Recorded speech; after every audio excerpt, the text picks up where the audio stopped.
SCP Secret Laboratory. Ať už vás ke stažení hry někdo navedl, nebo vám přišla jen zajímavá, tak či onak v tomto videu se vám pokusím vysvětlit v co nejkratší době ty nejzákladnější věci. Vysvětlíme si tedy, co je úkolem všech rolí, k čemu jsou karty, jak je nalézt a v poslední řadě jak utéct z komplexu. Nebudu vám zde vysvětlovat úplně každou věc. S takovou byste u videa strávili zbytečně několik desítek minut a většinu věcí byste si stejně nezapamatovali. Začneme tedy vysvětlením základních rolí, které vám hra na začátku každého kola náhodně přiděluje. Vězeň neboli personál třídy D. Primárním cílem je uniknout ze zařízení a vyhnout se nebezpečí, které může číhat za každým rohem. Vědec. Primárním cílem, stejně jako u vězně, je uniknout ze zařízení, avšak tentokrát začínáte s kartou, která vám umožní přístup do většiny částí komplexu, tedy kromě východu. Facility Guard. Primárním cílem je záchrana vědců a zatčení nebo neutralizování uniklých vězňů a SCP. V případě SCP je však lepší vyčkat na příchod MTF, o těch si však povíme něco později. SCP. Primárním cílem je zabití všech ostatních rolích. Celkem prosté, že? Každé SCP má však vlastní speciální schopnosti, proto doporučuji při každém spawnu použít tlačítko F1. A nyní vám vysvětlím role, které se spawnují až v průběhu hry. MTF. Primární cíl je zde stejný jako u Facility Guardů. Zachránit vědce, pokud ještě tedy žije. A zabít všechna SCP, případně vězně. Chaos Insurgency. Primární cíl je eliminovat vědce a zachránit vězně. Je to tedy takový protiklad MTF.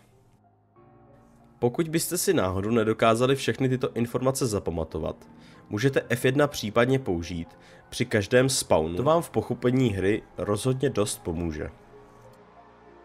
A teď vám ukážu nejdůležitější část videa, a to jak z komplexu uniknout.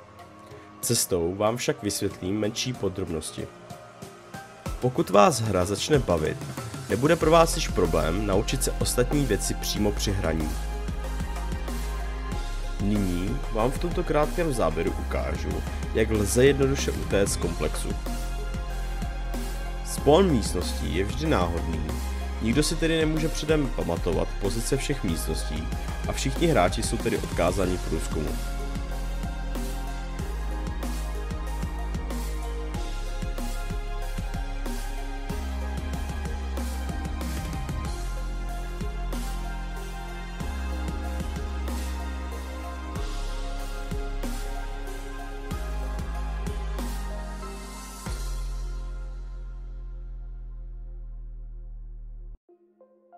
SCP-914 je SCP artefakt, který se používá k vylepšení výbavy.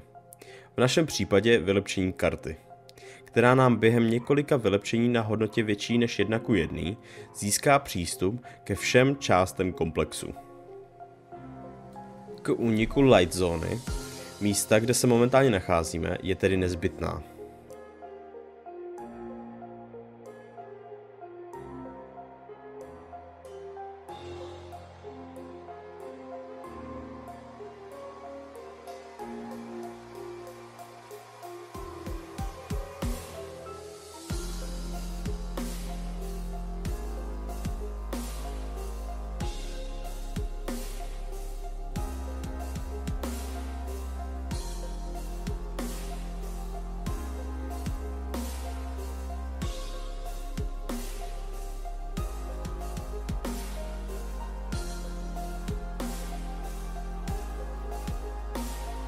Tesla Gate je jedno ze zabezpečení Heavy Zóny, místa, kde se teď nacházíme. V průchodu vám stačí jen počkat, až problikne. Warhead Silo. Místnost sloužící k zapnutí hlavice, která zničí celý komplex, krom venkovní části. Její odništění lze však provést až ve venkovní části.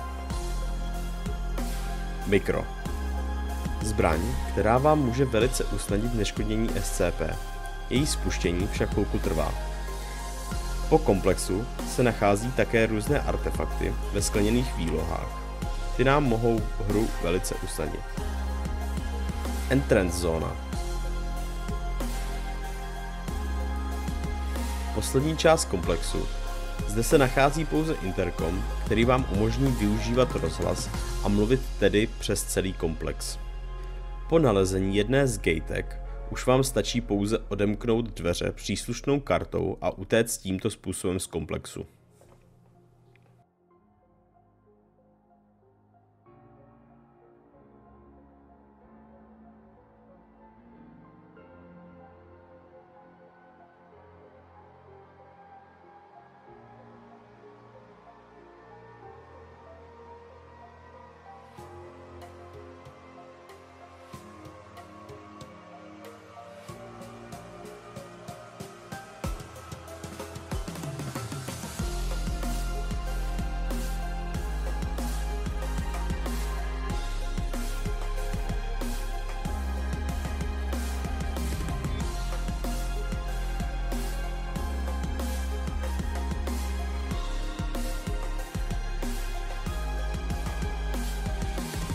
Warhead místnost. Zde již můžete za pomocí karty spustit odpočet u hlavice a komplex vyhodit do povětří. Pokud tedy odpočet někdo nezruší z místnosti se silem,